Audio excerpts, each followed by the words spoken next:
Welcome sa SMP TV. Nasa ospital ngayon ang anak ni Andrew Schimmer dahil may matinding lagnat ito. Nebulizing ang baby Boso. Tomorrow mag-go home na yan eh. Isbam.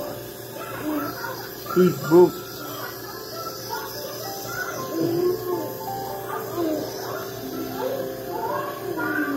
Oh, nebulizing, don't touch it. It's not yet done.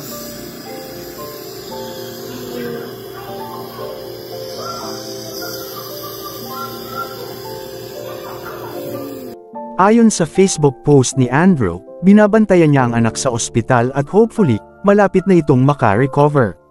Mahigit isang taon na nga, nang matunghayan natin ang labis na pagmamahal ni Andrew Schimmer sa kanyang asawa na si Joe Rivera. Marami ang humanga at patuloy na sumusuporta sa kanilang pamilya sa kabila ng pagpanaw ni Joe Rivera noong nakaraang taon. Malungkot ang naging bungad ng kanilang 2023 dahil na rin sa hindi inaasahang pangyayari. Sa ngayon, patuloy na lumalaban si Andrew Schimmer para sa kanyang dalawang anak. May blessing naman si Andrew Schimmer dahil ay nakasali ito sa isang programa sa isang istasyon at nagtayo ito ng sariling negosyo na ang produkto ay kape. Kahit na lumipas ang 8 buwan, ay masakit pa rin para sa pamilya ang nangyari sa kanilang ilaw ng tahanan. Hands-on naman si Andrew na palaging hinahatid ang mga anak sa pagpasok sa eskwelahan. Samantala, patuloy ang paglaban nila sa buhay kahit na miss na nila si Joe Rivera. Lagi pa din nila itong dinadalaw sa sementeryo at kinakausap patungkol sa kanilang buhay.